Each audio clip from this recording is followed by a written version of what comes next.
Warren Buffett built Berkshire Hathaway over 60 years, from a textile mill in Massachusetts to a trillion-dollar conglomerate. Buffett himself amassing a $150 billion fortune along the way, even while giving away more than $50 billion to philanthropy.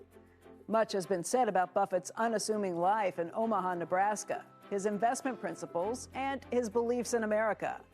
Tonight, through the course of a series of never-before-seen interviews with Warren Buffett over the last 14 years, we focus on what and who influenced America's greatest investor and how those people and moments changed Buffett's views on business, philanthropy, and life.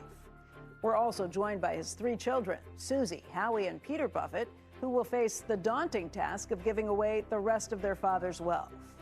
But first, we look at the future of Berkshire Hathaway and the man Buffett handpicked to succeed him as chief executive officer.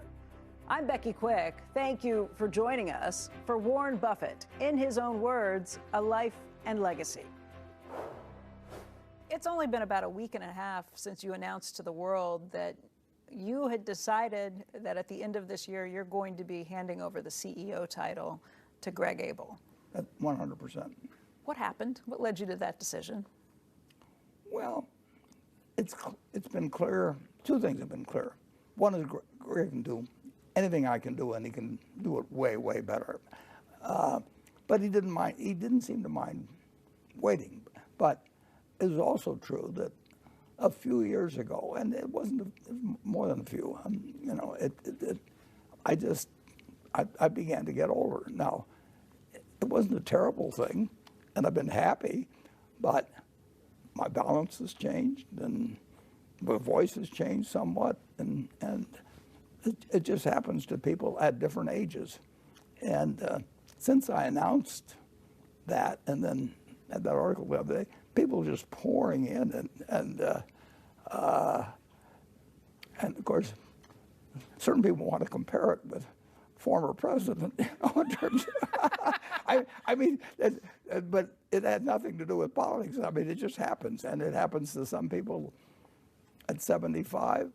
Very few people, and very few males particularly, get to 95 without beginning to grow older. And it doesn't mean the world falls apart or anything like that. It just means you can't do certain things that you could do before. And Greg is the person to be running Berkshire right now, and it was important that the board be 100% for him, and that they just forgot about me and just decided whether he was the right guy. And of course, the day after I announced it at the annual meeting, we had a board meeting, and whereas I'd planned to wait and give them a chance to ask, because the big question is, how big a deal should they be able to do, for example, without getting the board's approval? That's the one that they all get stuck on.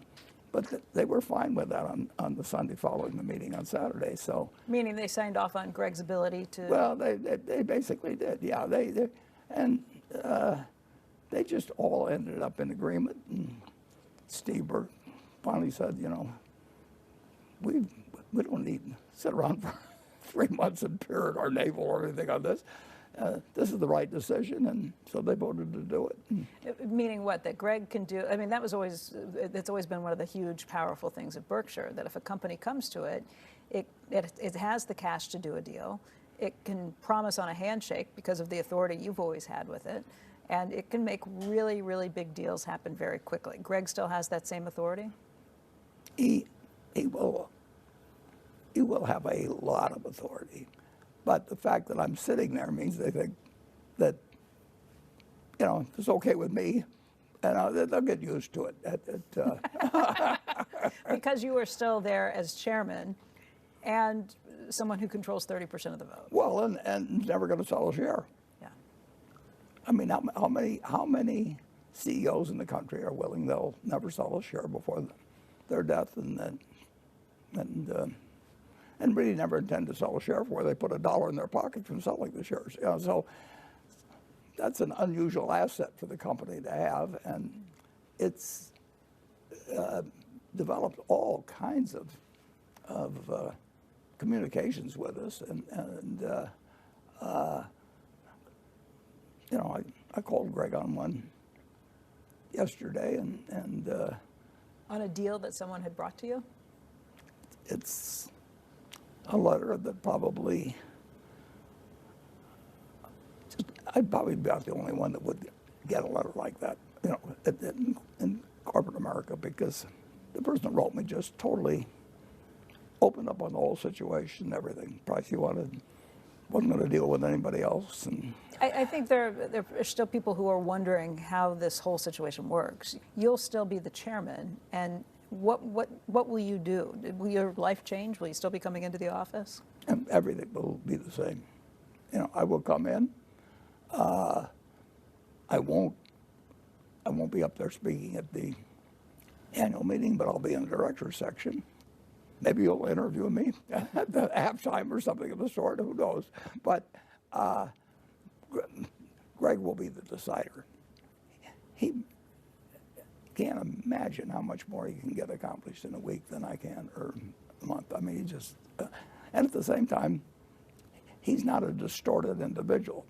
You know, I mean, he likes to play ice hockey with his kids, and he lives what would look like a normal life. And my guess is that if the neighbors didn't know who he was, they wouldn't have any idea that well, on January 1st, he is going to be the decider on a company that employs close to 400,000 people, and it's got plans to be around 50 or 100 years from now.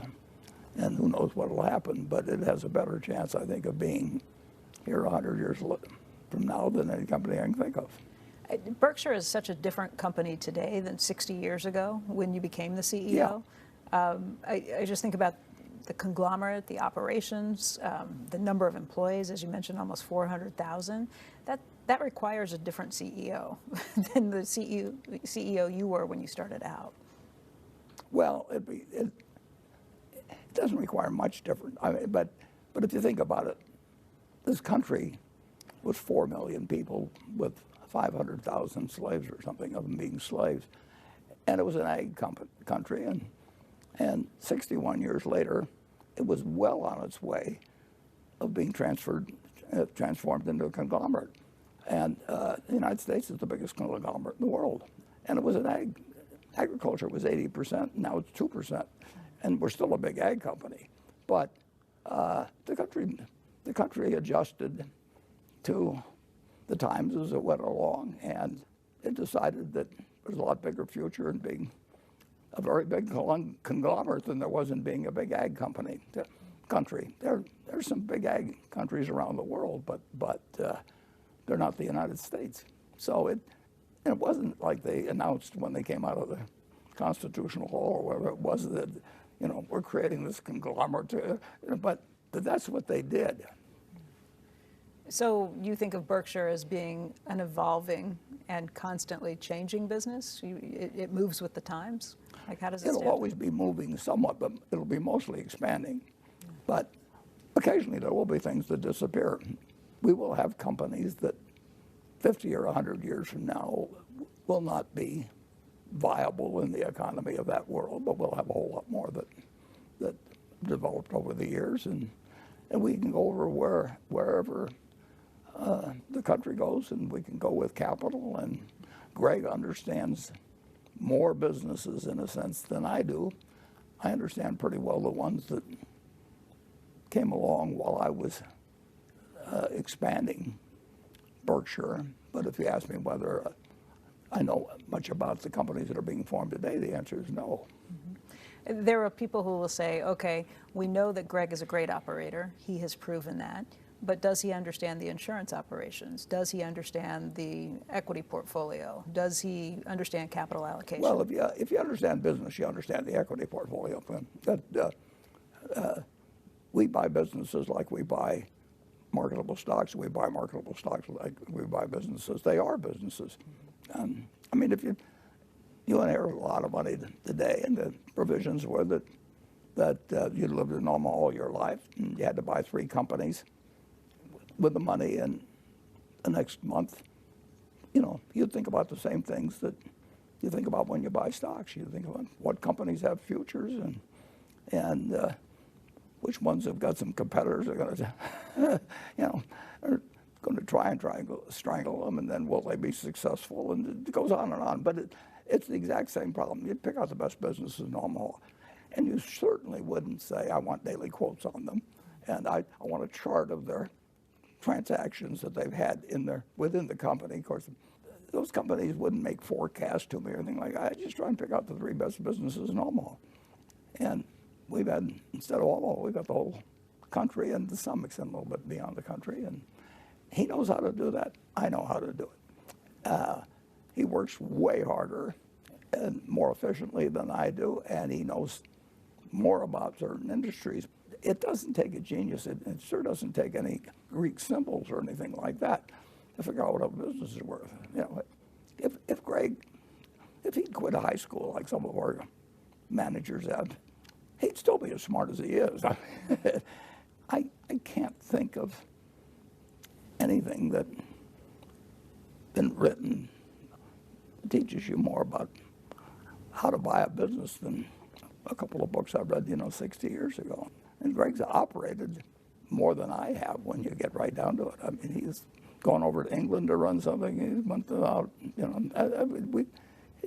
he came to Omaha one time to run a business for a few years, and there's no secret formula that only CEOs have or anything of the sort. So I'd rather have Greg handling my money than any of the top investment advisors or any of the top CEOs of the United States. That is a huge endorsement. It is a huge endorsement, but it's an endorsement we've made, and I am going to have him handling the money of the, and in effect, he knows business. Some people have it in business and some don't. Some have it in music and some don't. Some have it in various sports and others don't. I don't understand the brain that well, and anybody does exactly, but some people have unbelievable talents. They can remember, hands of bridge they played 50 years ago and describe everybody else's hand and do that sort of thing. And others can sit down at a piano and start playing right from the word go. If you look at Ray Charles or anybody, it's unbelievable what different people can do. And I happen to have a guy that can run businesses. And if you can run businesses, you can value businesses unless you're nuts, and listen to the wrong people. I want to go back to being on stage when you were about to surprise the world and Greg Abel, right, by telling them that he was going to be named the CEO come January 1st. Were you anxious about telling the world? Had you figured out what you were going to say? Why do it as a surprise like that? Oh, I kind of like it. Tomorrow we're having a board meeting of Berkshire, and we have 11 directors. 2 of the directors, who are my children, Howie and Susie, know of what I'm going to talk about there. The rest of them, this will come as news to. But I think it's the time has arrived where Greg should become the chief executive officer of the company at year end.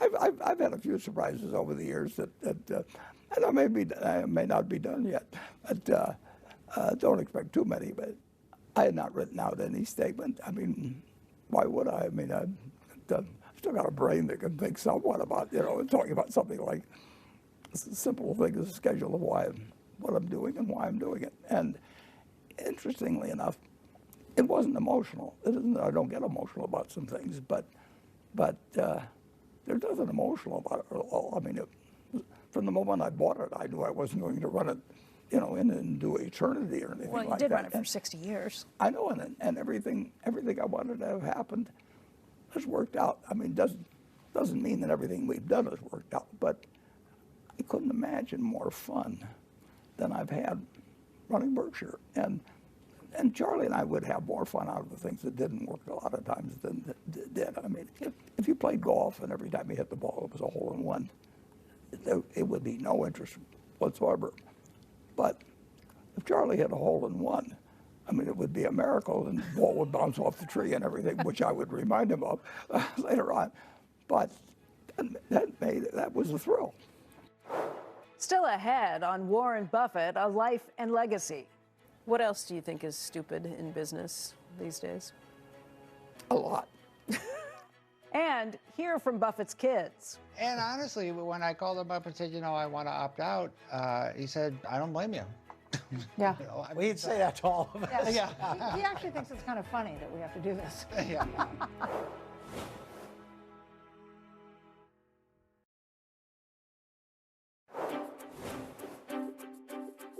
The reason that I really wanted to sit down with you was to talk about how your views have changed and evolved over time, because you've been remarkably consistent on so many things. But over the span of the time that I've known you, even the last 20 years, you have evolved on thoughts when it comes to business, when it comes to philanthropy, when it comes to life. And It's true. I was hoping we could talk a little bit about how your views have evolved and who's influenced you over that period of time. Well, I got influenced by a series of people and events and thought, and I wouldn't score anywhere near as well on an IQ test now as before anything, but I think on a wisdom test, I don't know exactly how you'd apply it, but I've seen more. And, I grew up in an extraordinarily Republican family, so I started out that way. I grew up in a very religious family. I started out that way. Over 94 years, all kinds of events have happened to me, overwhelmingly good. I've had the people I've worked for 5 people, every one of whom treated me better than I deserved to. They didn't pay me better than I deserved. I got 75 cents an hour, but I've had all kinds of reinforcement and being exposed to different kinds of people with different kinds of views, but also seeing a world that is so different in so many ways that you couldn't help but have your thoughts reformulated in some ways. And I've been unbelievably lucky. And I mean, just to live to 94 to start with, but to be born in the United States, and that's been, and be born white and be born male, and all those things became more impressed on me as I saw more of the world.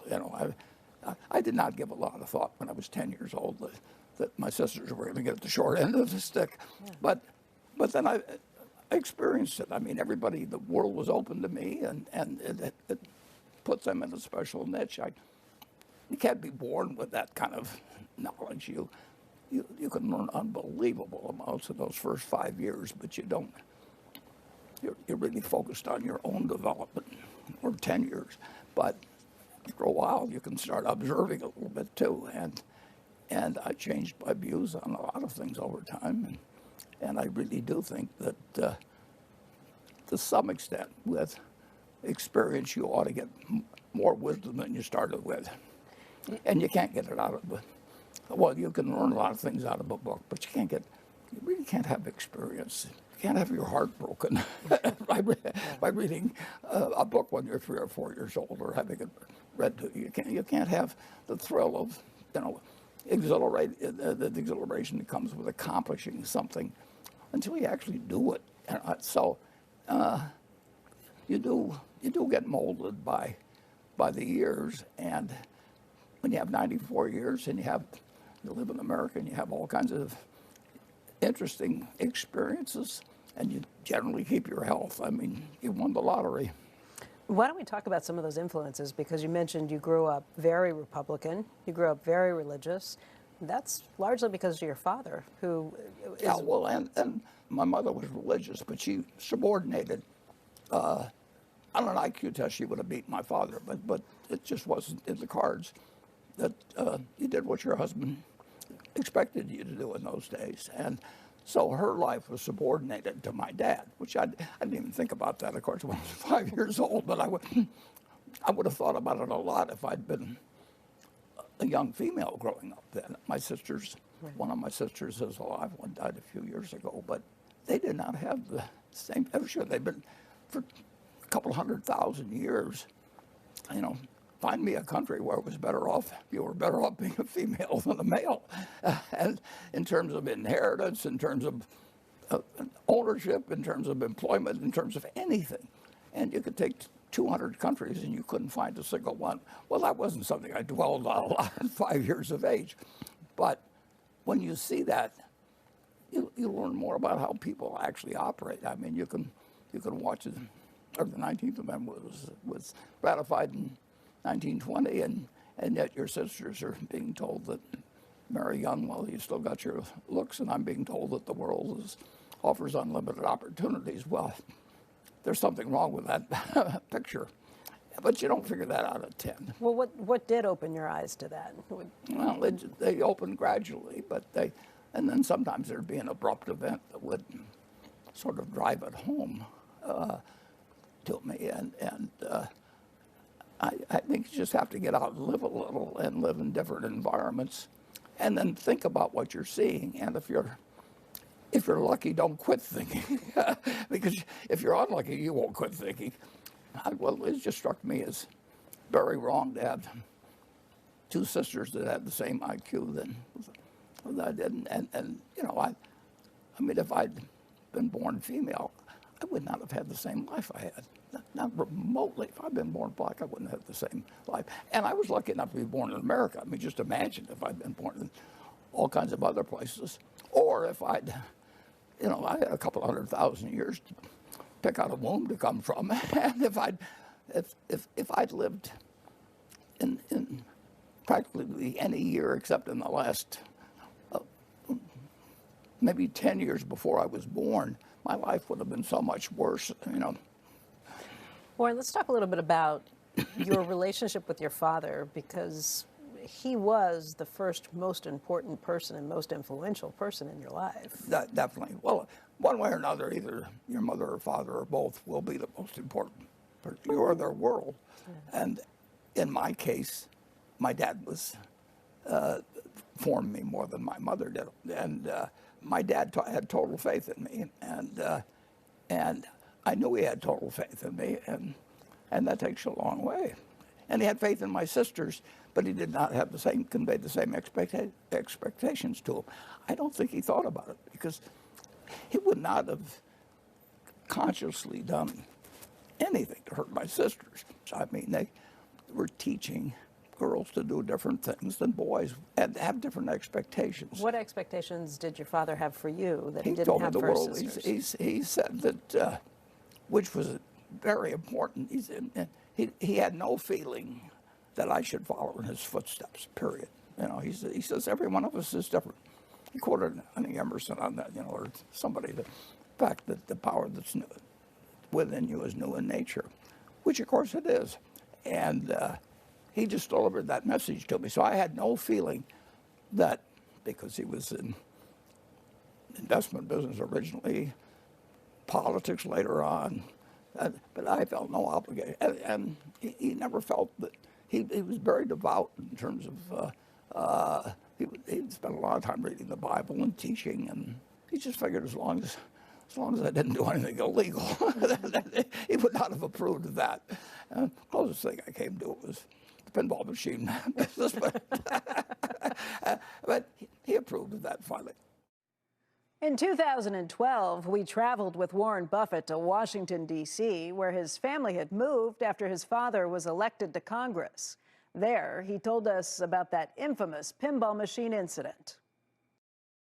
The Woolworth was over on this side, and Frank's barbershop. Now, Frank, after we put in the pinball machine, he kept insisting that we put in a peanut machine, which I had philosophical objections to, because you actually had to give people something in the peanut machine. But he said if we didn't put in the peanut machine, he would make us take out the pinball machine. So we bought a peanut machine for about, I think, $15 or so, and then I bought 5 pounds of Spanish peanuts for $1.50. And we brought the machine out. There's one, you know, you stuck a penny in, you moved a little lever, and some peanuts came out, Spanish peanuts. And we put the machine in. Danley and I drove to my house, which is only about 10 minutes, and when I got there, my mother saying, there's some guy on the phone that's screaming for you in Italian, and I had no idea what was going on, so I the phone, and it's Frank. And he says, get back here immediately. And so we come right back. There's a customer of his. The guy is bleeding from the mouth. And what had happened, we bought this new machine. There was a little glass in the bottom of the bowl. So when the peanuts had come out the first time, there was a little glass got in it. And so now our receipts were 1 cent. And we had a liability suit. And at that point, I just gave the machine to Frank. And I said, Frank, it's all yours. Don't owe us a penny. Wow. I got out of the peanut machine business. Smart. But he approved of that finally. Well, he actually approved of it. He just figured that it was legal. I paid my tax on it and everything. So he always he did not approve improper behavior, but he didn't he didn't banish you or really do anything by just saying you can do better. That's a pretty good message to your kids. It is. And you followed in his footsteps in the financial business. Well, he really, yeah, but he wasn't interested in it. He wanted to go in the newspaper business, but his father paid for his education and actually told him where he thought he should take his first job. And in 1931, on his birthday, he went to the bank he worked for, and it said, go back home, we're closed. And so he then started as the a company. result of the they went broke. Financial, yeah. And 4 banks went broke there in a few days. The Great Depression, I should say. So, and so my dad, he needed something to do, and he didn't want to go in the grocery business to my grandfather, so he started the stock. He sold investments, and I think he enjoyed it, but it never fulfilled any part of what he, his inner self was not involved in that. I got more interested in the first day I was down in his office than he was. It has fulfilled you. Oh, yeah. Everybody has different paths through life, and what you really want to do is end up doing something you do if you didn't need to do it for the money. I mean, if you really, whatever it may be, in terms of helping other people, in terms of whatever it may be, you really want to have a job where the fact you get a paycheck is incidental to what you're doing. Now, you still need to have a job in between, so you may go through a series of other jobs. But I've told my own kids, just wait till you look for the job you'd take if you didn't need a job. And that's basically what my dad was telling me, and I found the answer when I was about 5. And it was just interesting to me. Way more interesting to me than it was to my dad. I mean, he kind of got a kick out of the fact that I actually enjoyed all these things. Well, your dad got elected to Congress. You went to Washington. Right. Well, I may have driven by it 30 years ago or so, but I haven't been in it since 1952, when my dad left Congress. Mrs. Wilcox, hi, I'm Warren Buffett. It's a real pleasure meeting you. Oh, thank you. Thank you. What year did your parents move in here? We moved in the summer of 1943. My dad first lived in Fredericksburg after he got elected, and he got elected in the fall of '42. We moved family back to this area, but my dad thought Washington was kind of a sin city, so he thought that the 3 children should not be raised in an area like Washington, D.C. So we lived in Fredericksburg. My dad had a little apartment up here. It's about 50 miles away.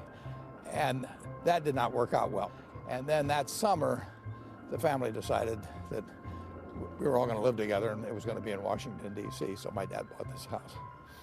I used to store my money there. I might find some that I left. And you were a big booster and helped him get elected every time he ran. You and your sisters as a family all went all in. Yeah, one of my surviving sister, Bertie, was 91 now, but we talk about that every week. Well, I mean, you want to win, sure. Yeah. I mean, we'd campaign we'd gone around to these county fairs, and of course we had this one recording where Doris, Bertie, and I sang "America the Beautiful" while my mother played it on on this little organ we had at the house, and it's a 15-minute program. My dad introduced each one of us kids, and he said, "There's Doris, age 14," and she said something, and he said, and there's Warren, age 11 or 12, depending on when the date of it was. And my line was, "Just a second, Pop, I'm reading the sports section."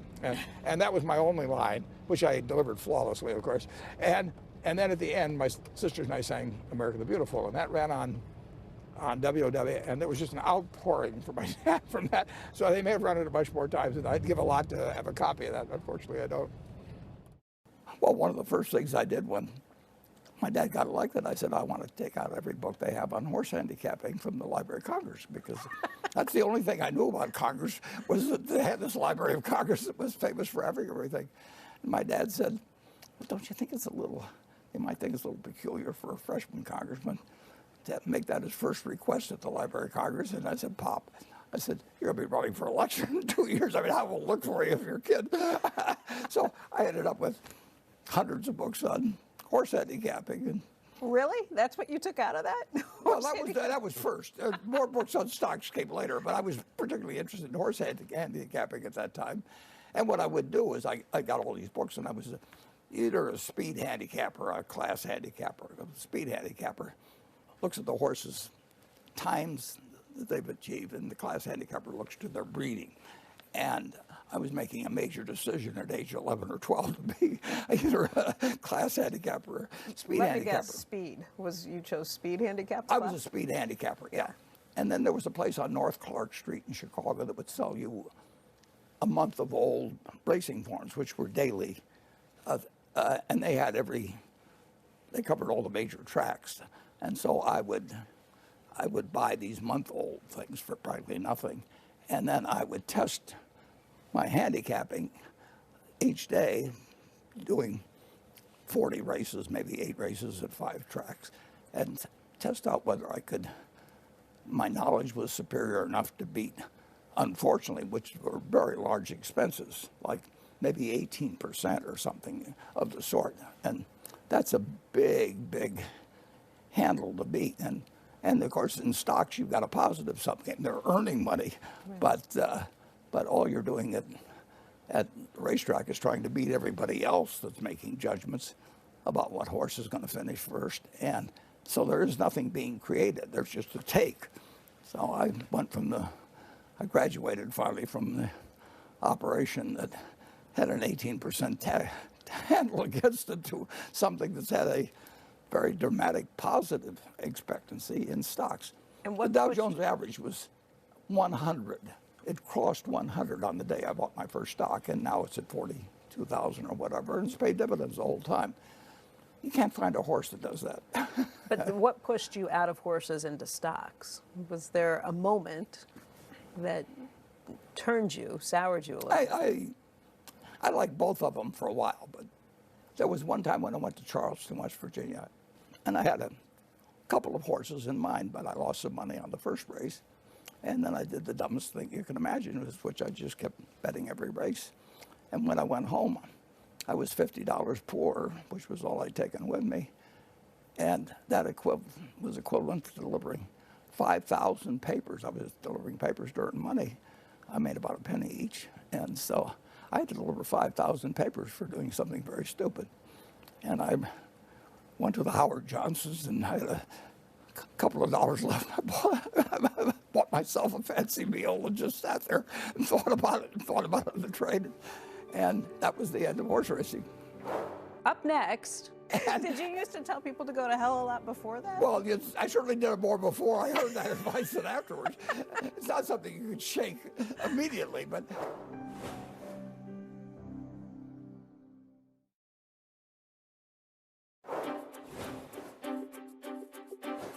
I would say in the beginning, you probably were a little more hard-pressed to drive for the best deal possible. Since my behavior in business has changed over time. How so? But that is a product enormously of being around the right kind of people. I mean, when you get to be, and I would pick out number one, a student, in effect, or a partner Thomas Murphy, if you don't learn something from that, you don't want to learn anything by being a partner of Bernie Madoff's. You know, and I've been so lucky, starting with working for my dad, but working for Graham and all these people. I've never had a bad boss, and that's pretty lucky when you're 94. I mean, and I've had the best of them, and I just wish I'd met some of them a lot earlier, you know, but one way or another. They fortunately, most of them lived a long time, so even though I met them at age 40 or something, I still had long experiences with you know, people like Charlie Munger, number one, but Tom Murphy in a different way, but similar ways. What did you learn from Tom Murphy? Oh, I learned how to behave. And he was probably the best business manager I've ever run into, but he didn't do it by, you know, whipping people to death for 8 hours or turning it into 12-hour days, or, you know, he brought out the best in everybody, but he wasn't a Pollyanna. And if you'd done nothing but study him, you wouldn't have had to study anybody else. What's just a lesson you took away? Maybe the first time you sat down and had lunch with him or something. How did things go? Yeah. When did you realize that he was somebody special? The first time I did have lunch with him was when I was about 40, and I remember a couple things from that, but it was just a stream.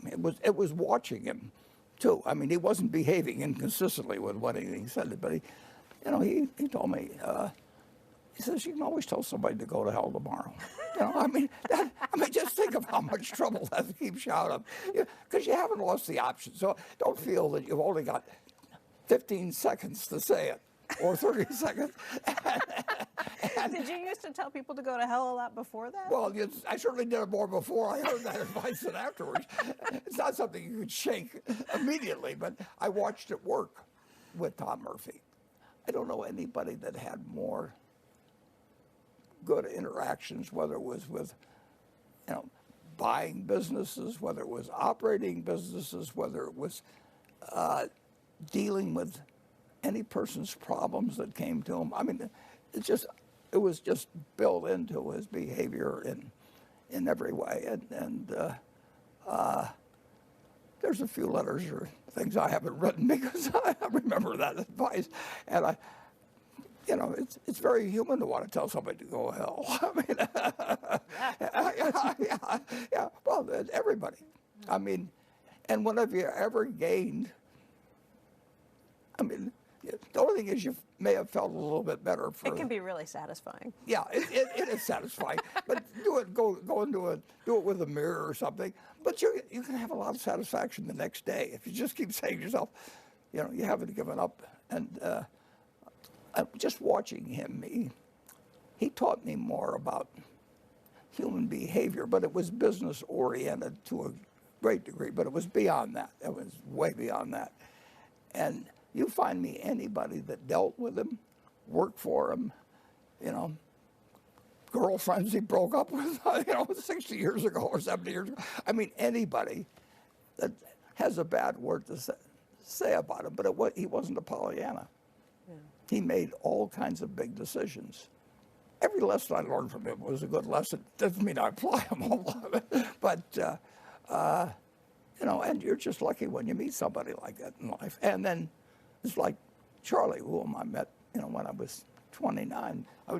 Charlie and I had more fun on things that failed than succeeded. I mean, it just struck us as humorous that a couple of guys like ourselves should make a big mistake. There's just a connection. And my friends have all been quite intelligent, but they didn't have to have, if they get up to a 180 or 200 IQ, you see the curve starts bending the other way sometimes. But they were all intelligent. But they also didn't all think they had to outsmart the other person. Murph never made a deal where he tried to extract the last penny.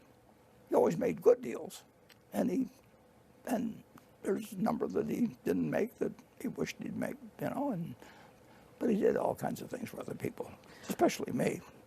You said that you and Charlie learned more from, or had more fun from the things that maybe you made mistakes on. What's a project the two of you did together, a deal the two of you did together where things went wrong and then you had a good time as you were trying to figure out how to extract yourselves from it or pay back the people? All kinds of things. Well, we bought a department store in 1965 or 1966 in Baltimore. And with Sandy Gottesman? Yeah, with Sandy Gottesman, and it was his wife's uncle that owned the business. I mean, in Baltimore, and Sandy went in it, and his firm took 10%. Charlie's firm took 10%, and my firm took 80% because we were larger in those days than those guys, although we weren't very large. And Sandy and Charlie did not know each other ahead of time, but they both knew me. And anyway, after we bought it, we knew we'd made a terrible mistake. It was just, couldn't have been more dumb. There's nothing like owning something to start having spent your money than to see what's wrong with it. You know, it's like buying a house and finding out that there's a whole bunch of things you don't like about it, and except it's not so easy. And there we were owning Hochschild Cohen in Baltimore, and we made a mistake, and we all three agreed on that, and nobody blamed the other one, ever. And actually, we had a lot of fun discussing our mistakes. I mean, I don't mean that we sat around laughing about it or anything, but just the very action. Well, it's like being in a war, I mean, or something. It just pulls you together when you've got a common problem, and you've got wonderful people in a foxhole with you, and that brings people closer together. You have had an extraordinary number of just spectacular friends. That can't be coincidence. Well, no, you should be selective about your friends, and hope they aren't too selective about theirs. No, you should be trading up all the time, but you shouldn't be doing it in a deceptive manner. How? I mean, do you do that consciously, or? I don't think so. I think you're just attracted to people that. I was attracted to people who were interested in the same thing I was to an extent. Mm-hmm. Maybe not as intense as I was about some things, or you know, they had different backgrounds and all kinds of things. But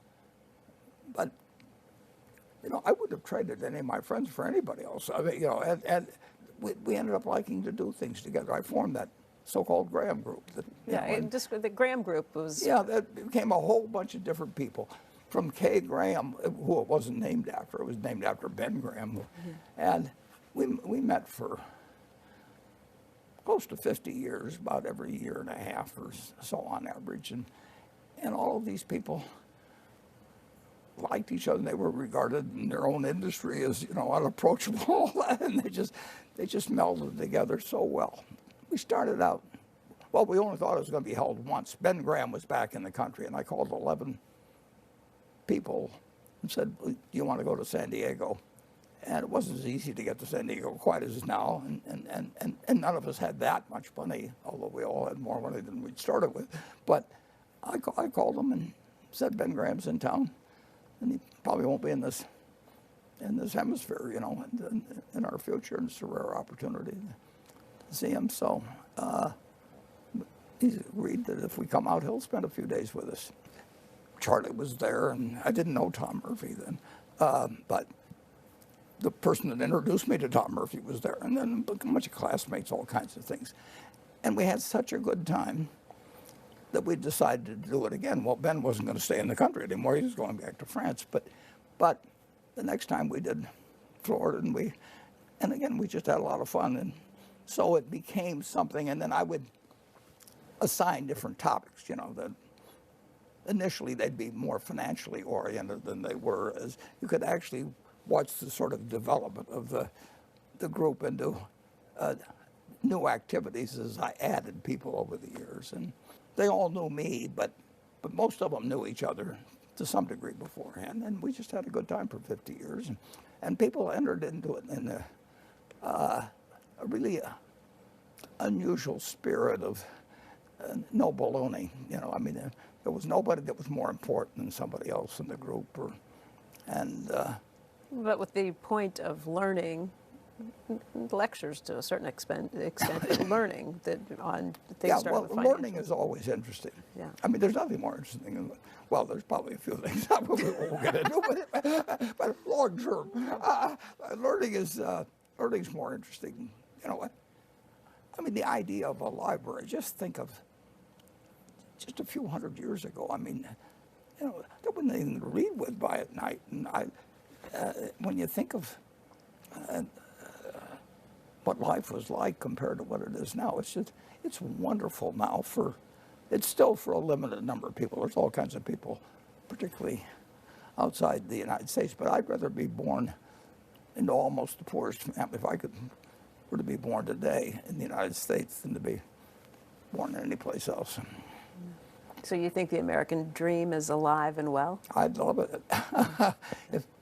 if it didn't come with the power to destroy the planet, I would say that there's never been anything remotely as interesting as being born in the United States today. Do you worry about artificial intelligence? Yeah, after a few times when people pretending to be me of going out and scamming people, we just found out about one of them. Even the people that are smartest about it say they don't know where it's going. And it's one thing to, I guess, say you don't know where you're going if you're Columbus leaving for them, but you can always turn around and go back. But the genie's out of the bottle. I mean, that if someone wants to impersonate me in a way to scam people 10,000 miles away or in Omaha, they can do it. And they can imitate my voice, and they can imitate my appearance, and they can talk. They can fool by my kids. What do you do to stop that? How do you combat it? You know, how do you put the genie back in the bottle? That's the same problem we have with the nuclear weapons. We know how to build them, and we know how to build bigger ones all the time. The problem is so do other people, and they've got no use except to kill people or deter the other guy from using his. I mean, that is something to have created in the world, but it was absolutely necessary to do it in World War II. I mean, there wasn't any doubt the Germans were working on it. You can go to search and read the letter that was sent to President Roosevelt just a month before the Germans invaded Poland. I mean, it doesn't mean I know anything about it. I know about uranium or 235 or anything. I don't, but I do understand human behavior. I mean, it's hardly complicated. I guess when you think about your evolution in thought, we'll go back to this thread of how your views in business have changed. And you've talked a little bit about how your assessment of people, what you learned from Tom Murphy along the way, but just your evolution of thought in business, how would you sum that up? How would you say you're different today? There's a lot of things that I thought I was learning about business that weren't true. Like what?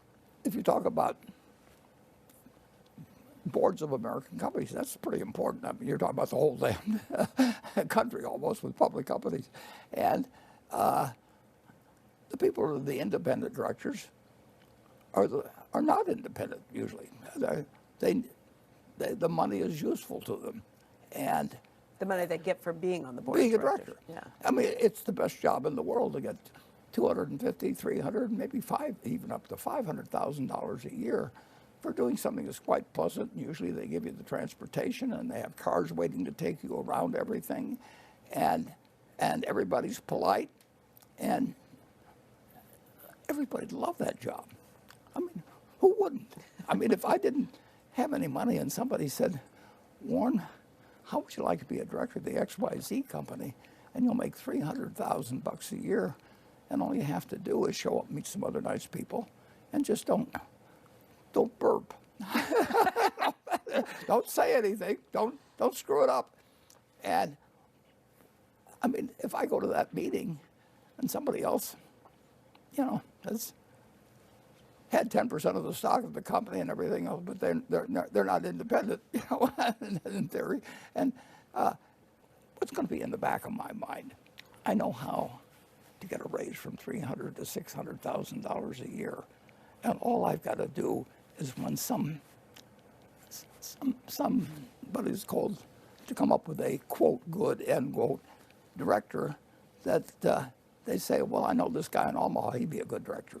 And now you got 2 people that are out there that'll recommend you to somebody else because you didn't really cause them any troubles. And if you're the CEO and you wanted to get paid more money and so on. You may put them on your compensation committee as an independent director. I mean, yeah. And the whole idea of getting independent directors is that they are independent, that they don't have an interest. And you couldn't have a more obvious interest than doubling your, if you aren't making any money, you're head of a school someplace or something, but they don't pay you very much and everything. You make $300,000 a year and you can quit that damn school. It's a pain in the neck. And they'll keep you around probably until you're 75. And if you're Berkshire, you might get to be 90 and be on the board, but we don't pay that well. And what it incentivizes, Charlie was always a huge preacher on incentives. And what do you incentivize by this? And while I'm on the subject, I mean, I'm looking at our proxy statement, which is 20 pages long, which we sent out the other day. And when I started in the business, I actually got notice of annual meetings. Sometimes it was 2 pages long or 3 pages. Now, almost everybody has 100 pages or more.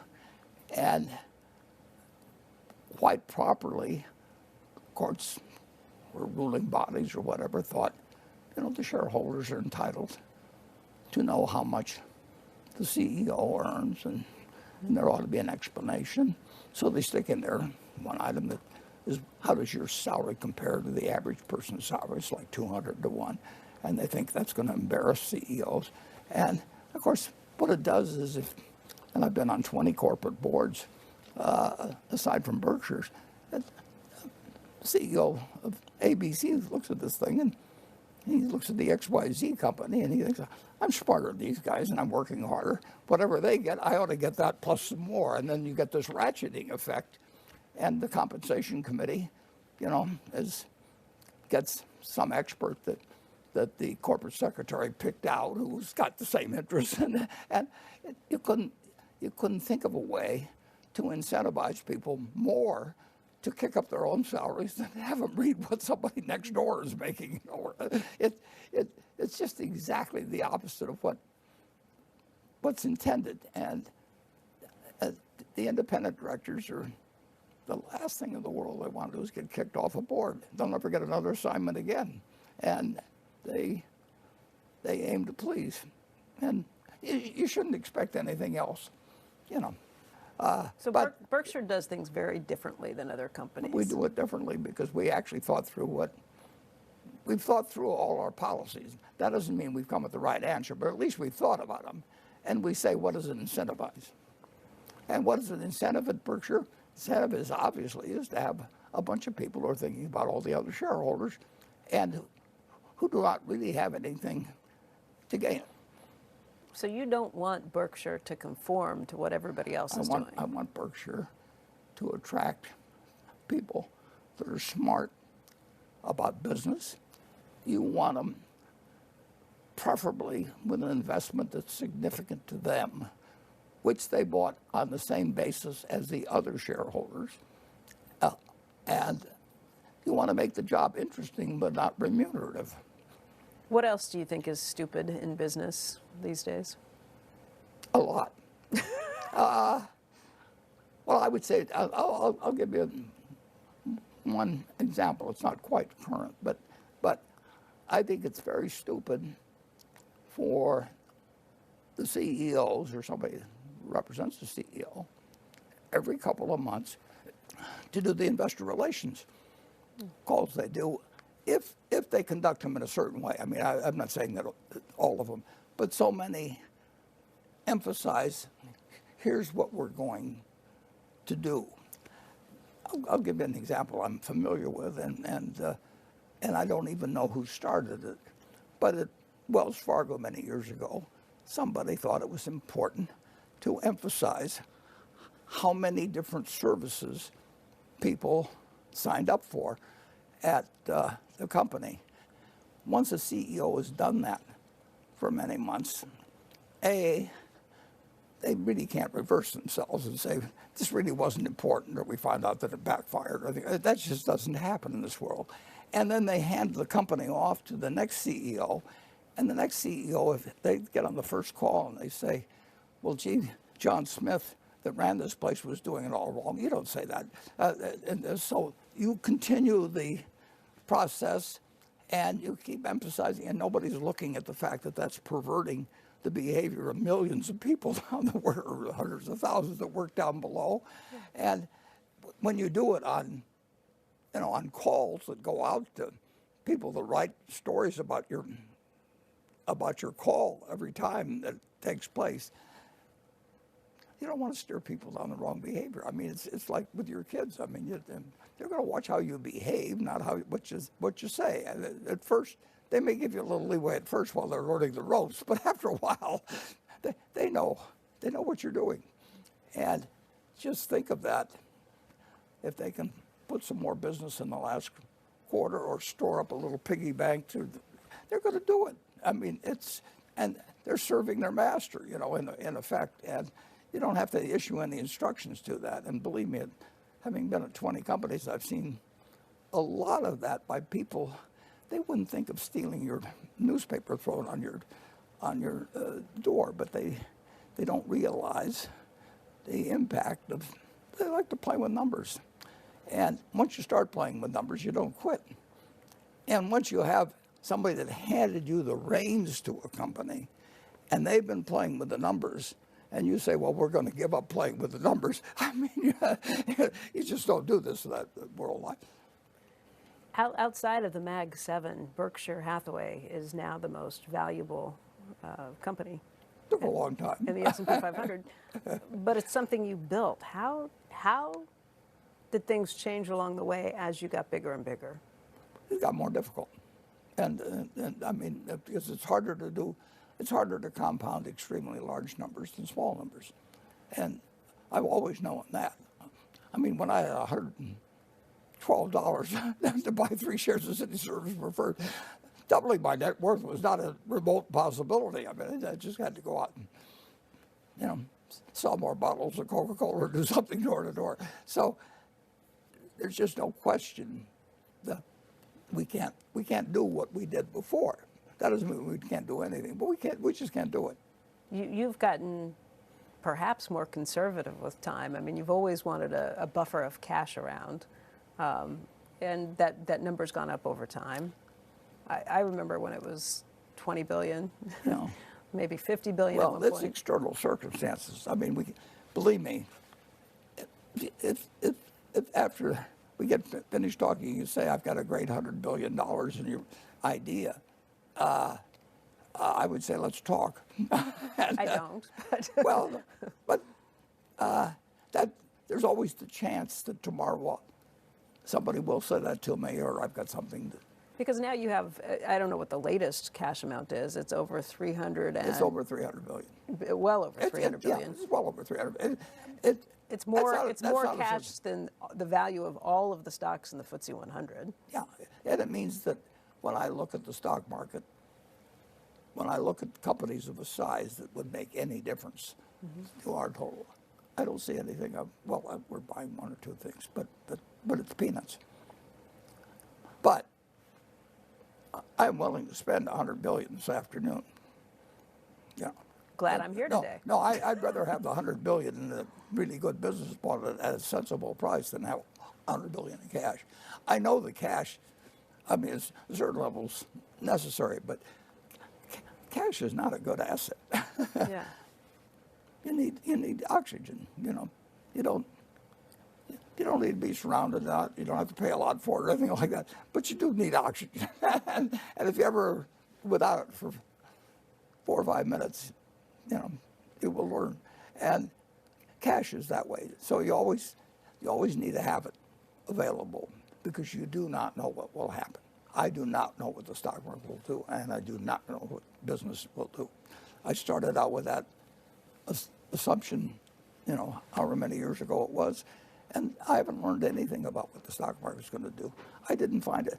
I may have read every book in the public library, but I didn't find the answer then to the question of what the stock market is going to do next week or next month or next year. I tried it all. I did charts and odd loss statistics and all kinds of things. I was looking for something, but it turned out I was looking for something that, in my opinion, doesn't exist. But I still found the game interesting. So then I looked at it through a different set of glasses that Ben Graham handed me, and I saw this was a game you couldn't lose really if you followed his rules. Coming up. You know, if you're super rich, you should leave your kids enough so they can do anything, but not enough so they can do nothing.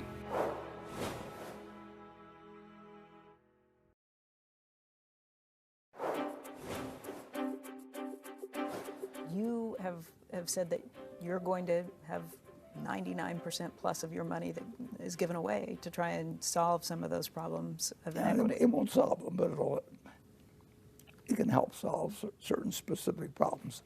If somebody's going, doesn't have the money to go to school, and a scholarship does, it does some good, and how well you administer something like that, and how you do the right thing. But there's certain problems money doesn't or can't solve. And when I first thought about philanthropy, I thought that essentially was the threat that the atom bomb presented. I mean, Einstein in August of 1945, when I was 15, said that this changes everything in the world except how people think.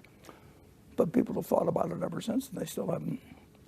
The only progress they've made is they've gone from what they thought was one country that would have it, and then when the Russians or the Soviets got it, we were terrified with the idea of the Soviets and the United States with two pretty sound leaders. I mean, between Kennedy and Khrushchev. Now we have 8 going on 9, and we know we've got some people that scares the hell out of you if they got a pop gun, let alone a nuclear weapon. And the game hasn't stopped, but it was a lot better when only one country had it than one more. I mean, the difference between two countries having a weapon that can destroy each other and one was huge. But now, since then, now the two were the good old days. Your philosophy on philanthropy, again, has changed. You mentioned that was at the beginning. And you've gotten criticism your whole life for not giving away more money sooner. Yeah. If you looked at the people with their future and with funds, you should use the people who are going to use their money unintelligently. You should have them fund the current expenditures, and you should have the people who are going to build the funds for the future actually accumulating your paper. Now accumulating their money, because you're going to compound it into larger sums and you're going to have it more intelligently invested. And that sounds very self-serving, which it is, and so we did it much more slowly. And I think I would still do the same thing, but I would have hoped for a better result. And I gave up on in effect, on the nuclear money. Solving that problem. I don't know how money solves it. Yeah. I don't think I can drop dollar bills from the sky and get somebody to get rid of their nuclear weapons. You now have. If I could lay out whatever I've got, and north of 150 and I could pick out 3 countries that would permanently get out of the nuclear game, I'd do it in 5 seconds. I wouldn't wait around them. I'd die or do anything else. I'd just do it. I mean, that would really be something. Well, now you have north of $150 billion and growing, and. Well, whether it's growing will depend, but we'll call it. Well, we call it but the odds are it grows. Yeah. What do you want done with this? You're not going to sell a single share of Berkshire while you're alive. Yeah, but I'm not going to live that long. I mean, and my kids are willing to do it. I trust them 100%. I've sat down with your 3 kids recently and talked to them about how they see all of this, just the responsibility. The enormity of it. The 3 of you, your father has told the world, are going to be responsible for figuring out what to do with all the money that he has built up in Berkshire over the last 60 years. What did you think when he started telling you that, when he started getting to you guys? When did he come to you? What did he tell you? What were your thoughts? I thought, well, we better get along. Yeah. It was 2 years ago, a little over 2 years ago. Yeah. Yeah, Yeah. I don't know he just exactly. sort of started talking about it. Yeah. I don't even remember what It was happened. probably March-ish 2 years ago. So whatever. Yeah. Yeah. And, you know, just the idea of, wow, you tap dance to work every day for 60 years and then boom, you're going to. Here you go. Yeah, exactly. And I don't really remember that it was like some big announcement to us. He just sort of started talking about it. Yeah. But he kind of, there were hints kind of as we went through the wills at certain times. I mean, Yeah. you know, it kind of, some of it evolved, and then he just kind of decided.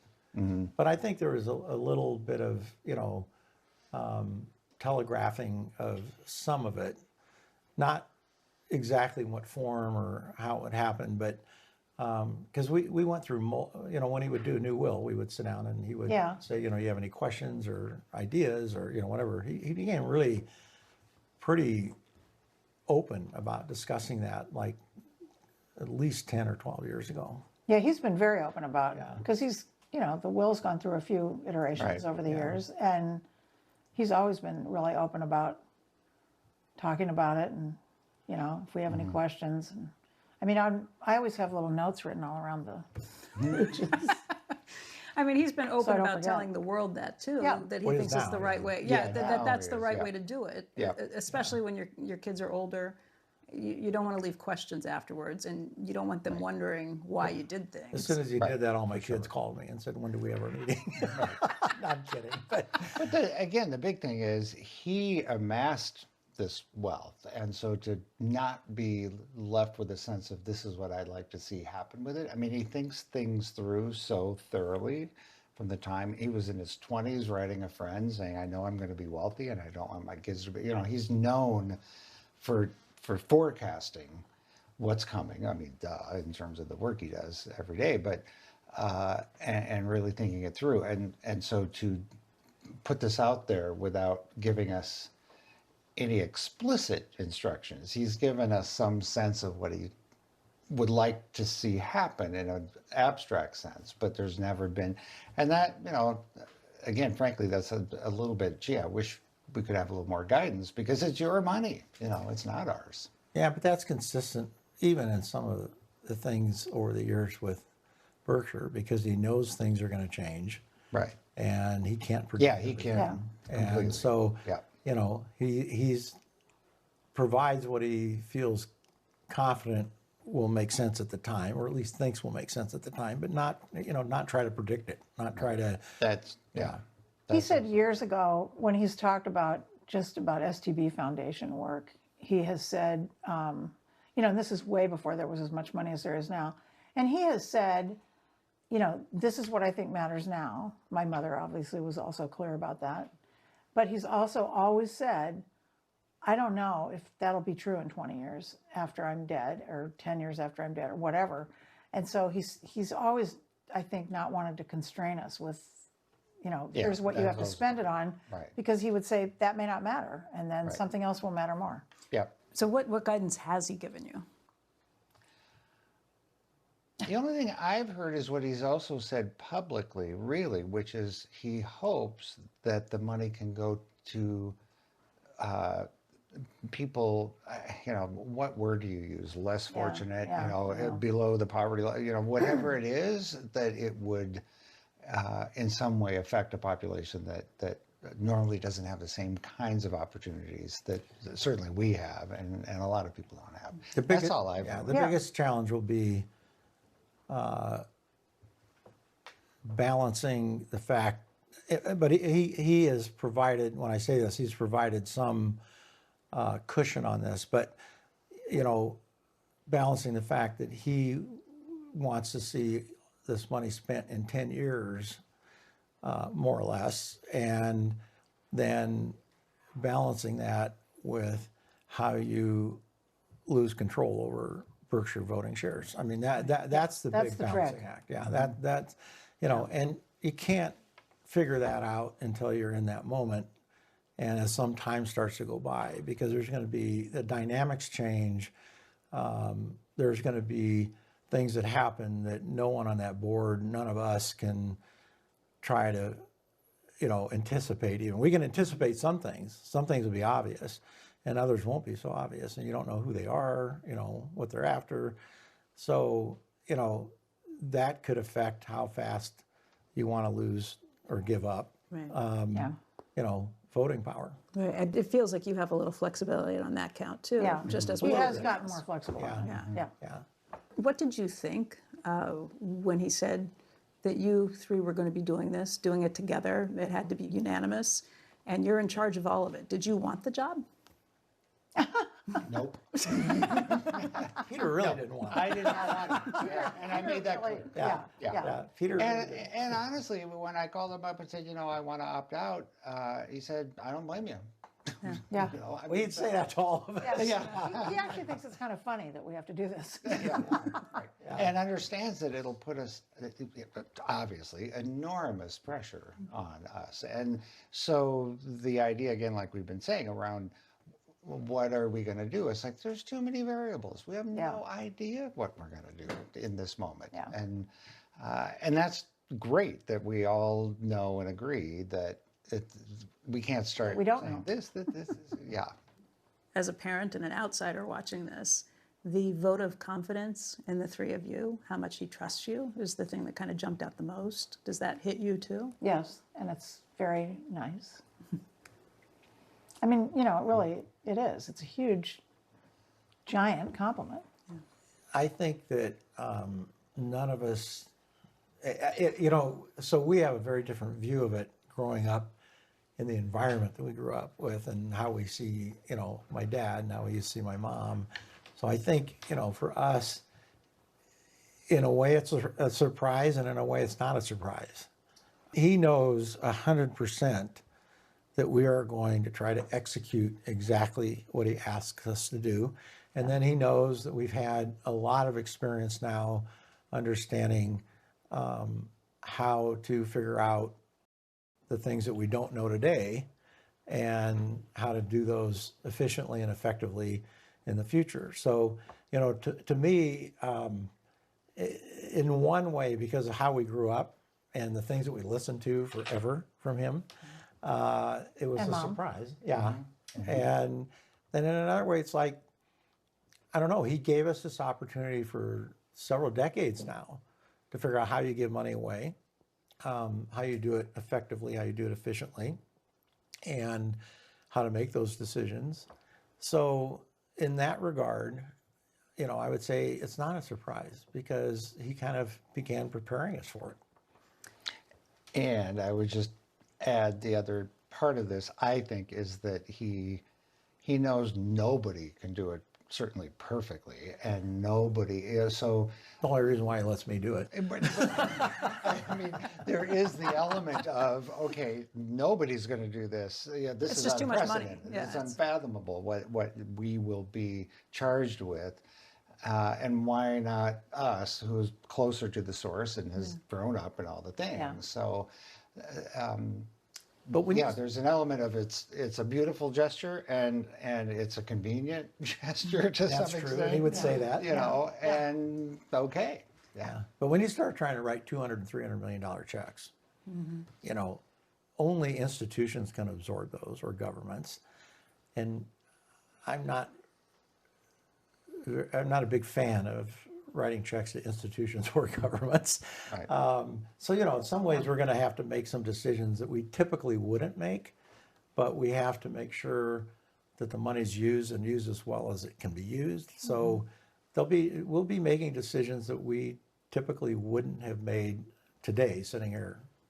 And we'll make some mistakes. Oh, For yeah. sure. Yeah. Yeah. I'm good at And that. that's okay. I do that all the time. Well, I mean, it's interesting the way your dad set this up, that it has to be a unanimous vote, that everybody has to agree. I mean, it's kind of brilliant, but it's also kind of like, oh my gosh. Yeah. How do we I do don't this? think that'll be a problem though. No, and I it's really funny don't. because We'll figure it out.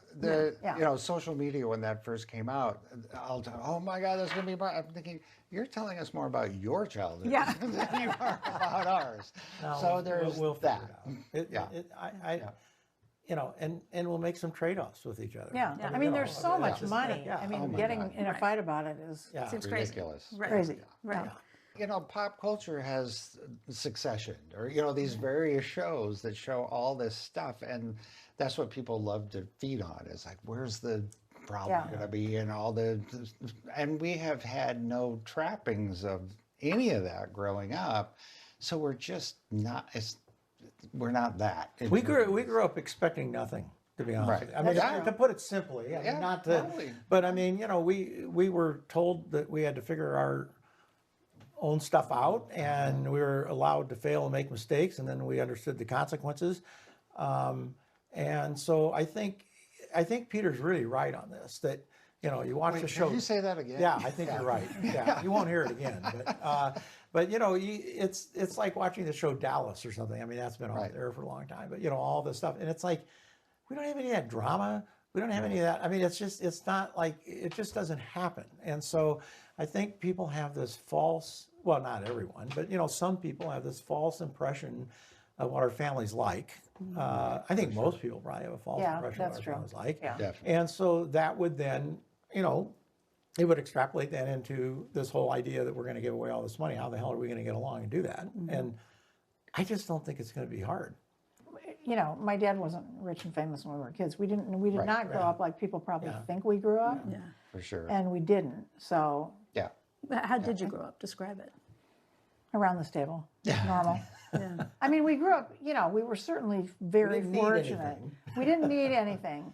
But, you know, we went to public school. We lived in a regular neighborhood. We hung out with our friends.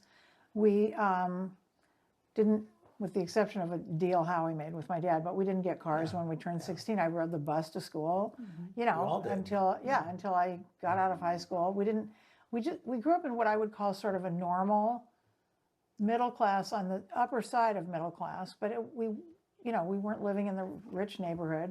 It was pretty normal. You didn't even know what your dad did at one point. None did of you? us. No, did, really. we didn't. But None of us you, really You knew. have the story. Yeah. Yeah, well, that was in first grade when we had to fill out those census cards, or second grade, and I wrote. My mother told me to write security analyst, and I thought he checked burglar alarms. So there's that. And then in my career, most people thought I was related to Jimmy Buffett. But you know, we used to. I mean, not that there's any big deal, but you know, we'd earn this allowance for, you know, cleaning out gutters and cutting the lawn and raking leaves and stuff. But Warren got pretty clever, and he started giving it to us in quarters, and then he bought a slot machine. Dimes. Yeah. Dimes. It was a dime His slot at first. Yeah, and then he He bought got it this- all back and every yeah, time. and then he bought the slot machine. So he would get most of his allowance back. At least with Yeah. me, he got a lot of it back. But I mean, We were all up there. The neighbor kids would bring their dimes over. Yeah, you probably trying to get have 3 some- watermelons when you pulled the lever. Yeah. Yeah. Yeah. So you know, So teaching you about gambling along the way too. Yeah, right? well, but we never did. I mean, I'm about the most anti-gambling person there is. Because you lost all your dimes. Right. Yeah. But we all had jobs too when we were kids. You know, I mean, it was pretty normal, which I'm grateful for now. I think Susie made this point that, you know, we weren't. My dad wasn't rich growing up. Yeah. You know, I mean, when we grew up, he was driving a Volkswagen for a while. Yeah. Then he had to start a blue picking. bug. Yeah, he started having to pick business associates up at the airport. So he upgraded to, you know, a Cadillac. But you know, I mean, it was only because he had to. It wasn't because he wanted a Cadillac. He didn't care what car he drove. Yeah. Yeah. And my mom used to drive. God, she would take me to my after-school stuff in Uncle Freddie's old beat-up station wagon, and I was so embarrassed because it was like going to break down any time.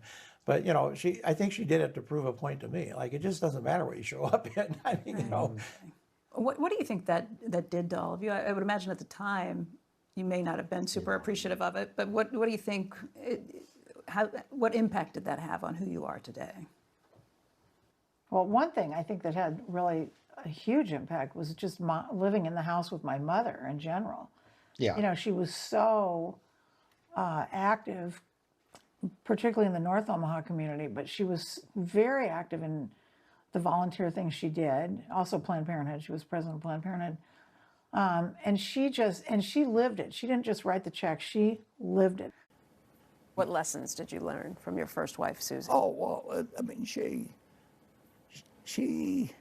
understood people in life way better than I did. I mean, I knew a lot about stocks. I knew about a lot of things, but she knew a lot about human beings. And she wasn't interested in money at all. She wanted to be sure we had enough. I mean, or leave it to me to be sure we had enough. But if I told her we were living on $175 a month, which I think was the original sum, I mean, that was fine. But she would occasionally ask me, are we rich yet?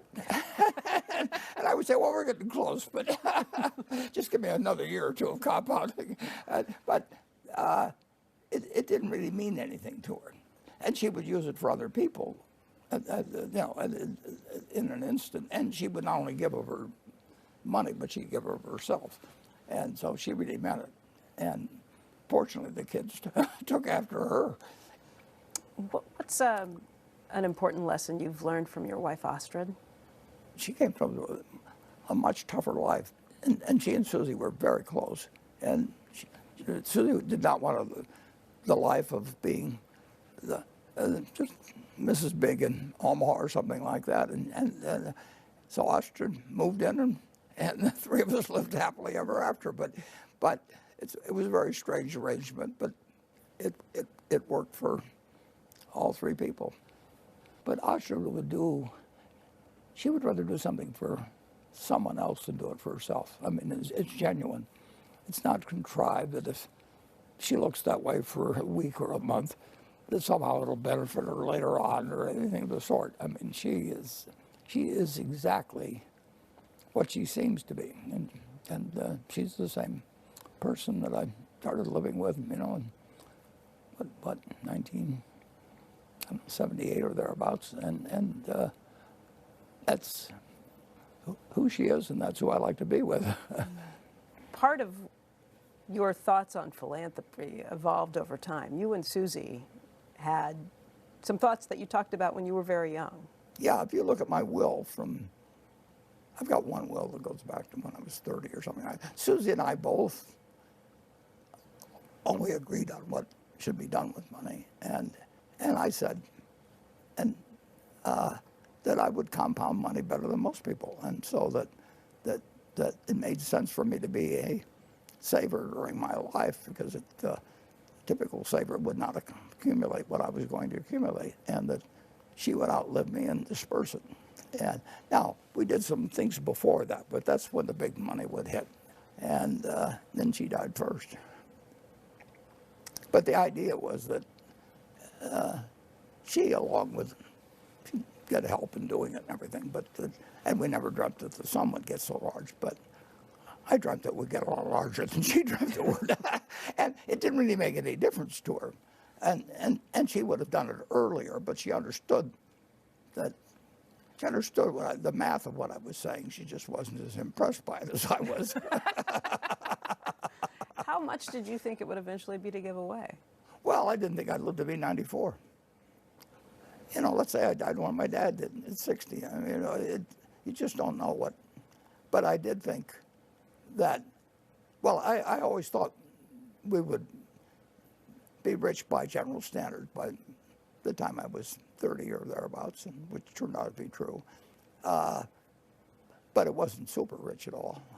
But I also knew that it would keep growing, but I didn't. My dad had died at 60, and if I died at 60, it would have been a fraction of what it is now. But an awful lot of people would be using the excuse never to give it away, and I didn't feel that way. I mean, we were always, look at the wills I wrote. I mean, we provided for the foundation we had, which was peanuts, and we did change our ideas on how much the kids should have. You had to drastically rethink things when she passed away, though.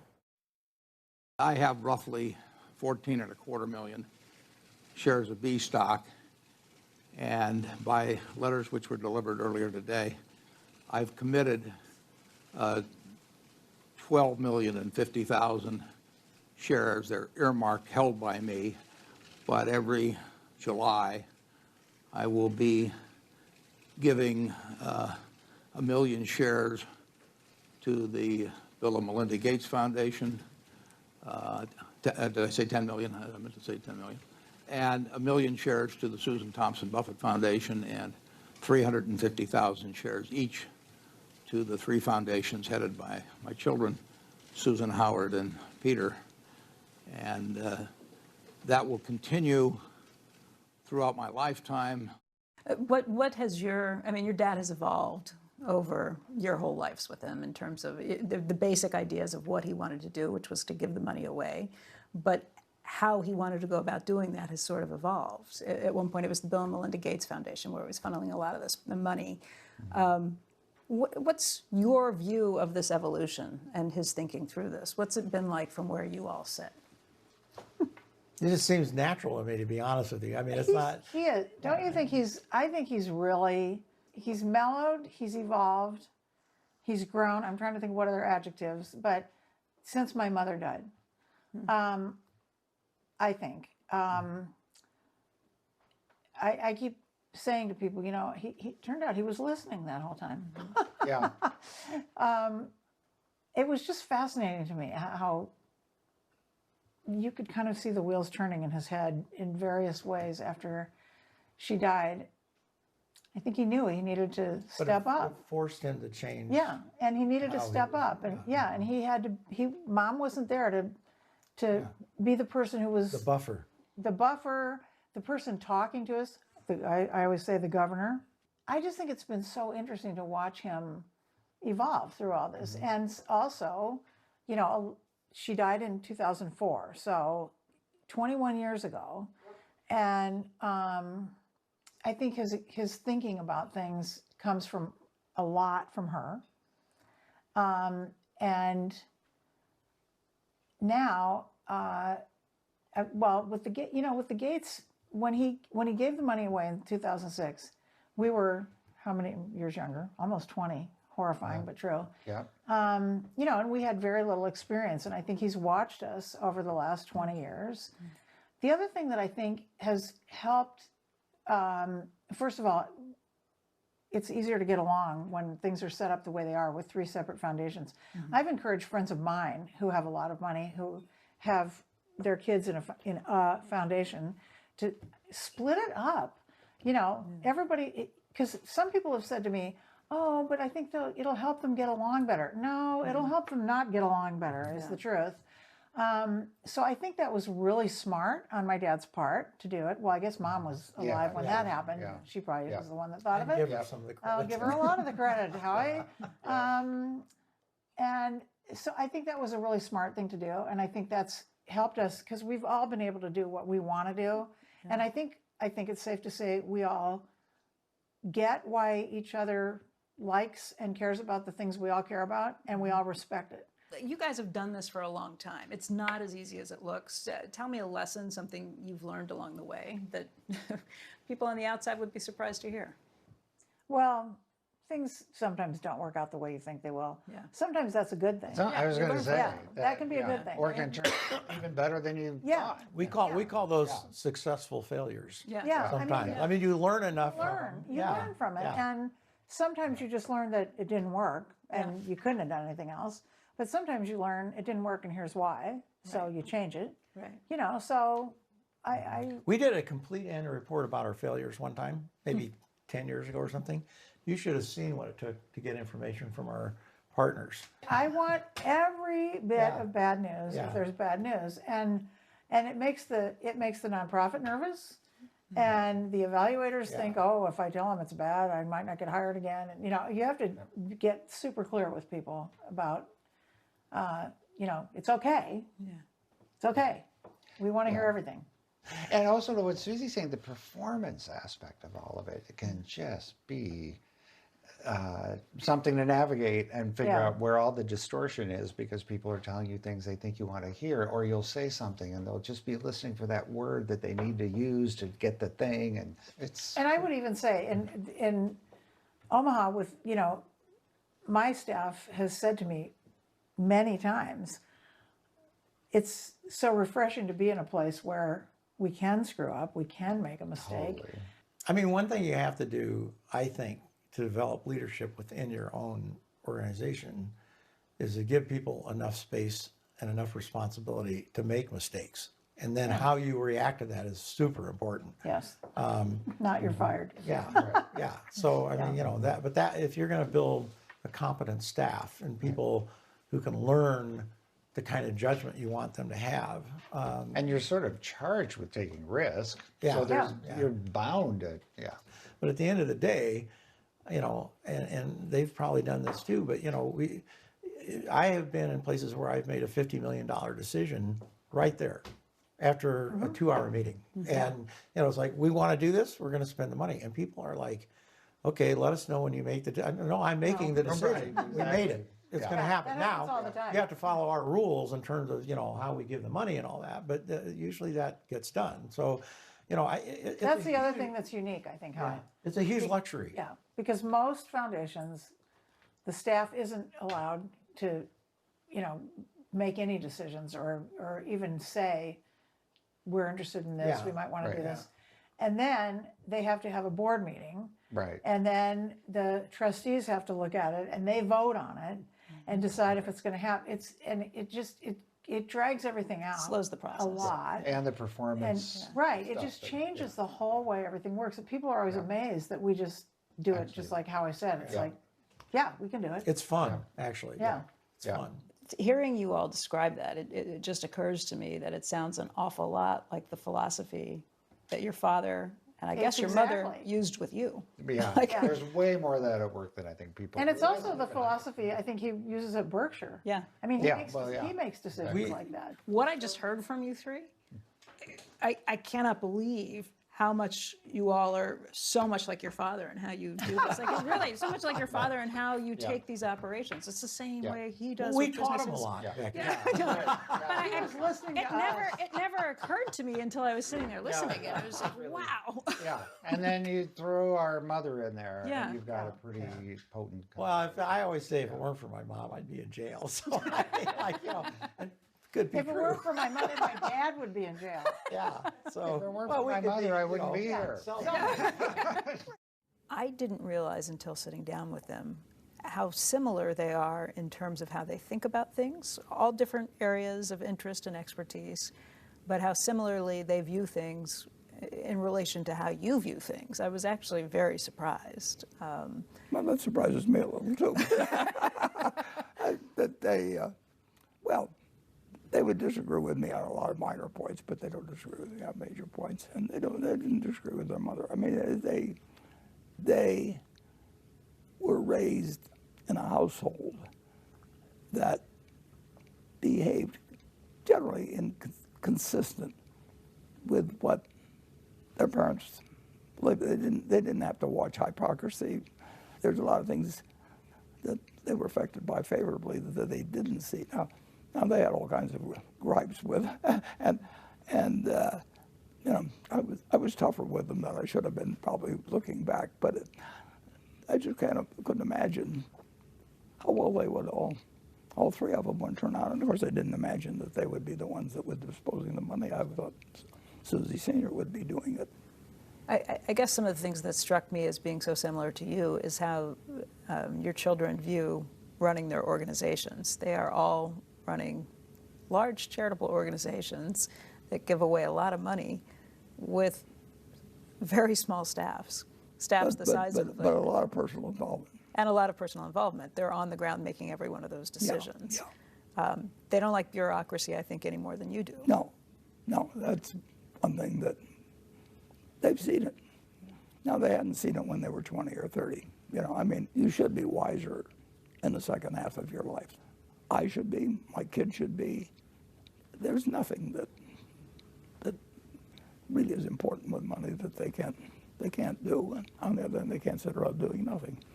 And that goes back to the line that I think King Graham may have said this to me, but she'd heard it from the, but you know, if you're super rich, you should leave your kids enough so they can do anything, but not enough so they can do nothing. I get credit for that line. It was not original with me, but I don't know who said it first. Still ahead. There's nothing magic. You just have to think a little and use a little discipline.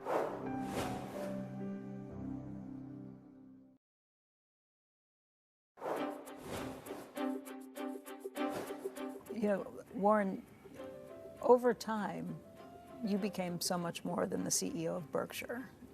I can think back to times like after the financial crisis when you would come on our air and basically try and calm people down. They were worried about what the stock market was doing. They were worried about what was happening to their money. They were worried about what was going to happen to their jobs. They weren't just worried. They were scared. Yeah. They were scared stiff. That happens periodically in civilizations, and it doesn't happen to me in terms of making business decisions. I mean, where else, when you can buy something good cheaper, do you get upset about it? But I wonder when it occurred to you that you could be the voice of authority that could come on the air and calm people down.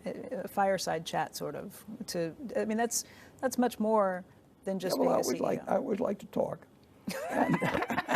And I always like to talk to older people. I can't find older people anymore, but that's another separate problem. But I used to, you know, when I'd go over to choir practice or something at the Dudley Presbyterian Church, I'd have a kind of a little rout of women who were washing dishes or doing things that they had to do in those days, and I would just make stops and I would do most of the talking.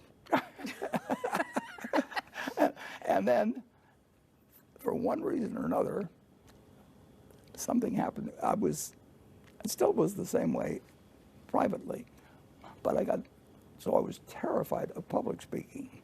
And so I took a course when I actually took the course when I was 21, I guess. I actually signed up for the course when I was at Columbia, the Dale Carnegie course, and I'd written them a check and I stopped payment on it. And I was terrified of speaking in public. I couldn't breathe when I did.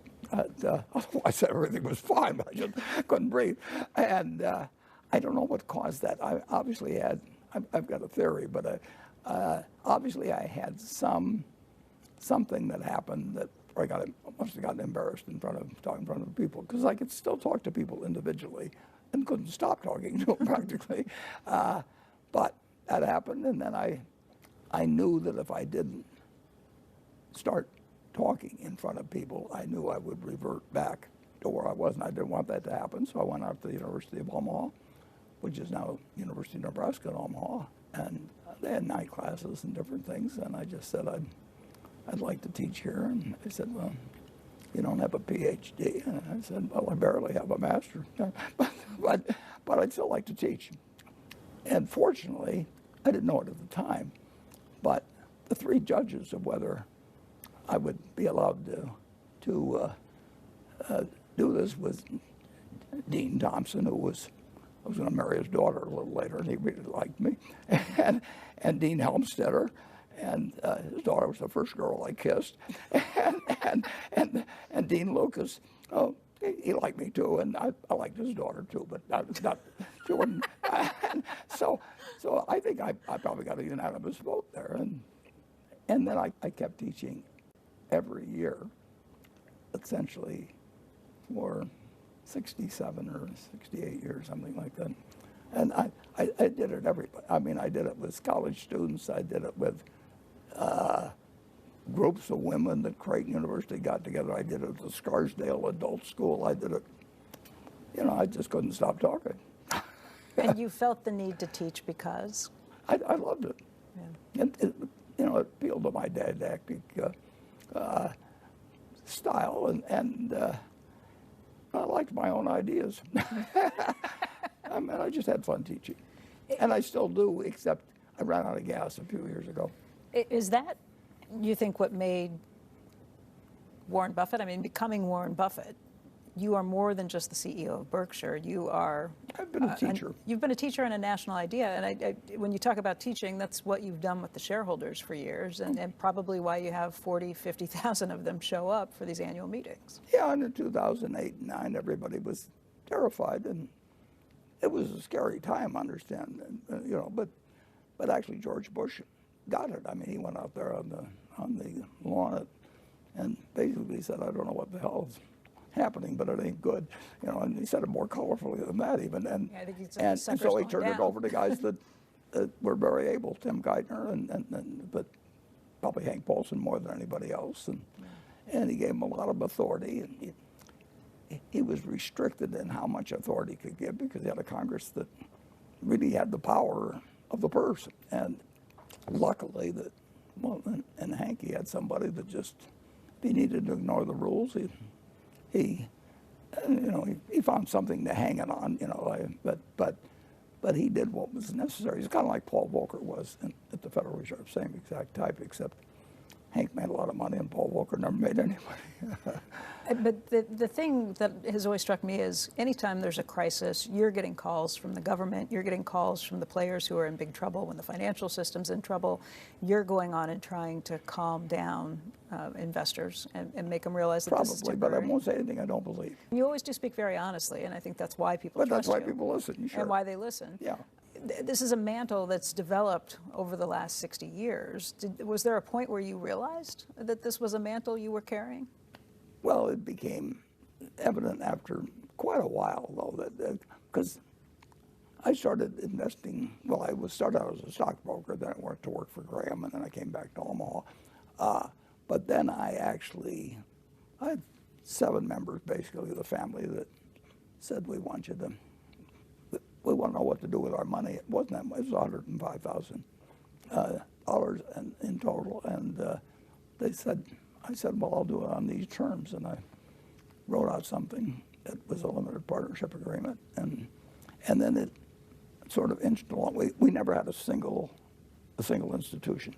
I mean, it's just a different game than that. These were people, you know, like my dentist and the dental assistant that was there, you know, put in $5,000, and then I got out of it in 1970. But the people stayed with me, a lot of them, in terms of Berkshire, and so life takes funny turns. You don't know what they're going to be. So if somebody, your dentist and your dental assistant put $5,000 with you when it was just your partnership and they stayed with you through it, what would that be worth today? A lot. A whole lot. And some of them, you know, the attitude. Take the Davis family that introduced me to Charlie. You know, I mean, I told them I wouldn't tell them what I owned, and they could get out, I think, twice a year or once a year, and not to ask me how things were going, and because I didn't want to be under pressure to try and do something I couldn't do. Right. So I ran it like my own money. Warren, I think people come to you because you've seen so much, you've experienced so much, and you're so willing to share what you've learned along the way. If you go to the annual meeting, people might ask you about what happened at the BNSF last quarter. They might ask you about Geico Insurance. They might ask you about your thoughts on U.S. Treasuries, or they might ask you, what's the most important lesson to life? I mean, you get a pretty wide variety. Those philosophical questions come at you pretty fast.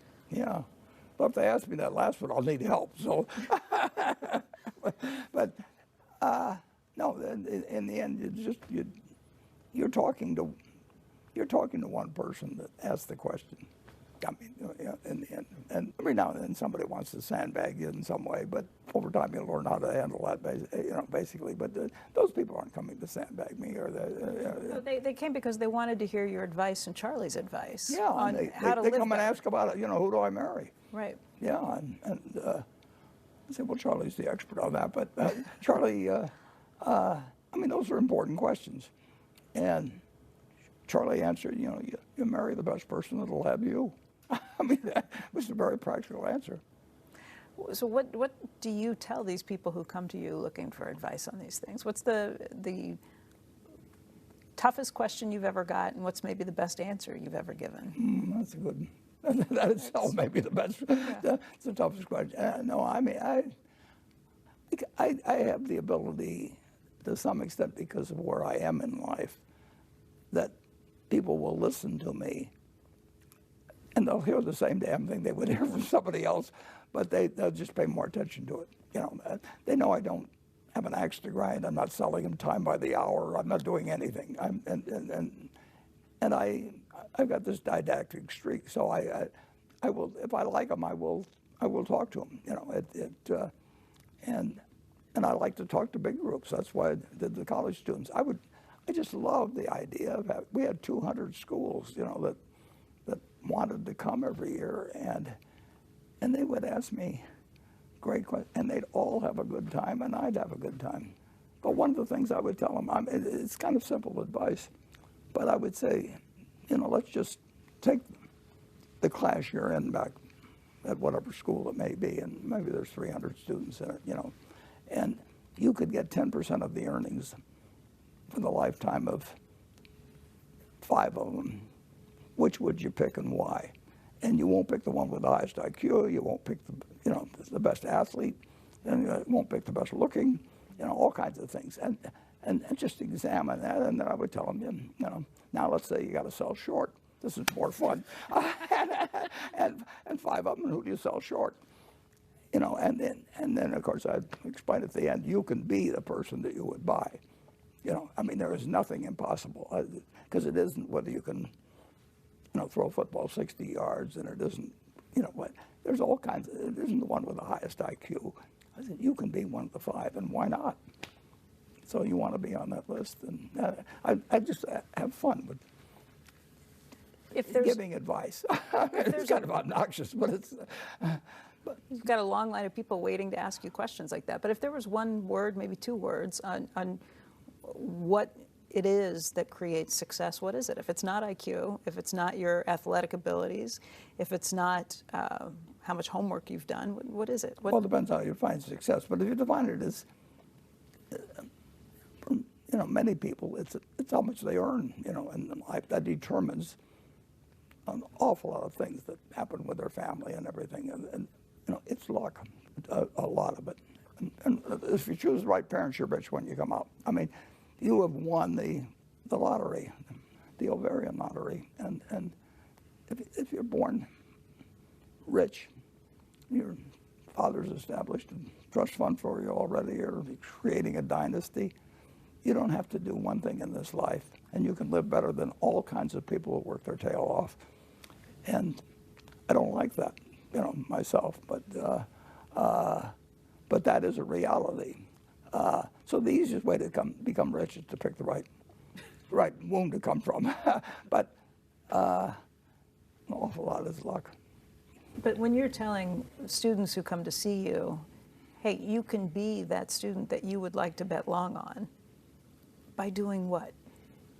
Well, you can do it by being a good person, by reading a lot, by spending less than you take in. I just tell them, you know, you can spend 110% of what you earn once, and then you've used it up. I mean, the rest of your life you're underwater. And why in the hell you want to be underwater, and why do you want to borrow money on credit cards? And we own credit card companies. I mean, you know, people love spending beyond their income. A lot of people, and just forget it. And nothing wrong with a mortgage on a house that when you're, you know, at some point. But even that, I'd be careful on. You know, the people that aren't worried about money, on balance, are quite a bit happier than people that are worried about money.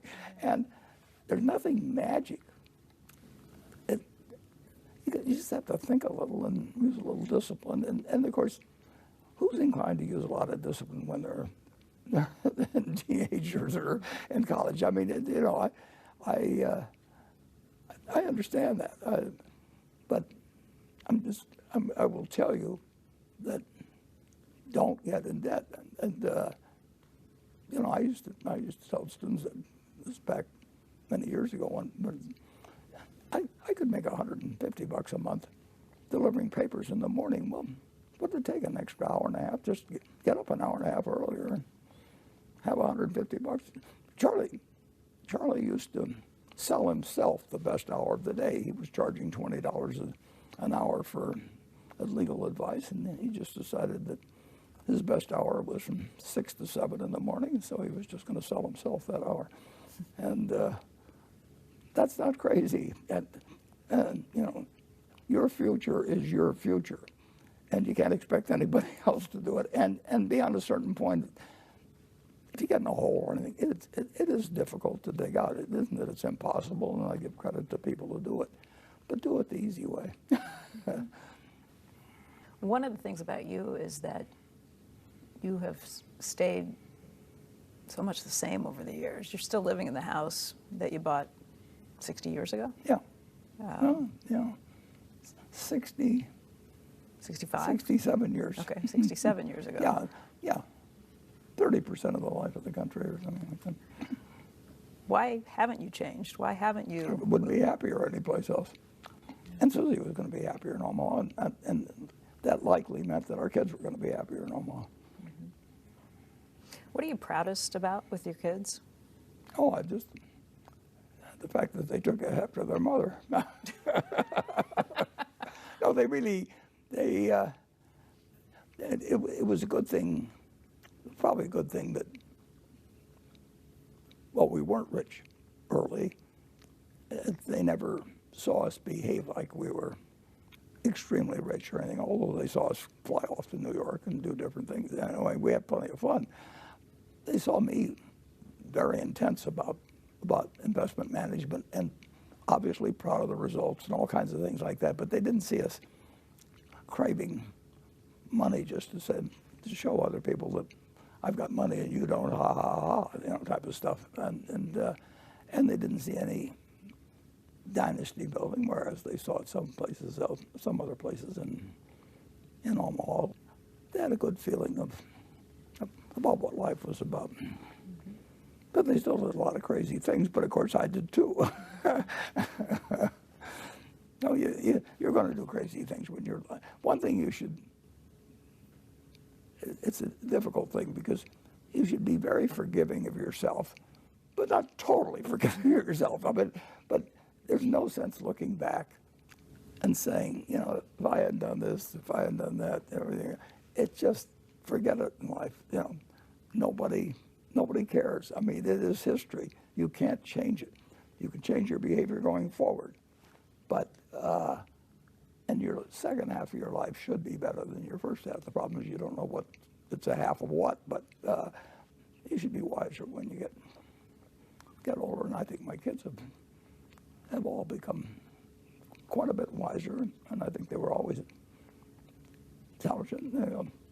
They all showed the same kind of things that kids show. I mean, my dad was always very forgiving of my misbehavior. He'd just say, I know you can do better. And that was very powerful stuff. I mean, because I could do better. I mean, I knew it, he knew it, and I was behaving like a jerk for a long time. And it's nice to have somebody have faith in you. If you want to have good children, be a good parent. I mean, you just care about them, but you don't give them lectures about doing bad things when you're doing the bad things and they're actually just acting like teenagers.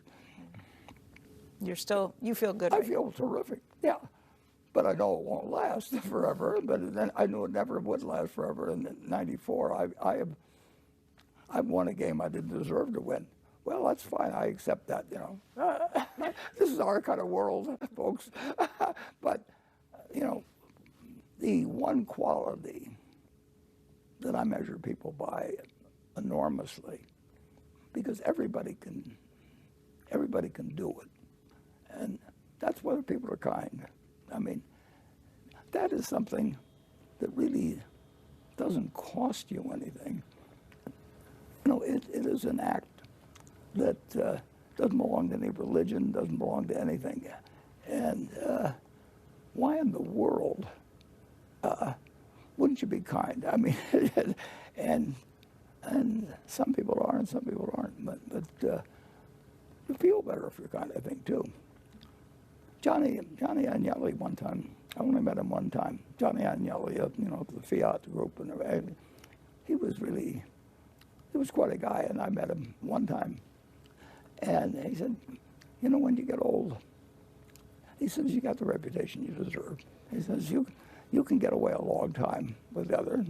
And he was reflecting, you know, but it's true. I mean, if you look at those people I named, you know, whether Tom Murphy or Sandy Gottesman or Walter Scott, they had the reputation they deserved in the end. But of course, if somebody dies at 40 or 30 or, you know, I mean, it's a different situation. But if you live a long time, you've got it. And kindness is, it just doesn't cost anything. You haven't given up anything. It's just so easy. And you get it back with interest.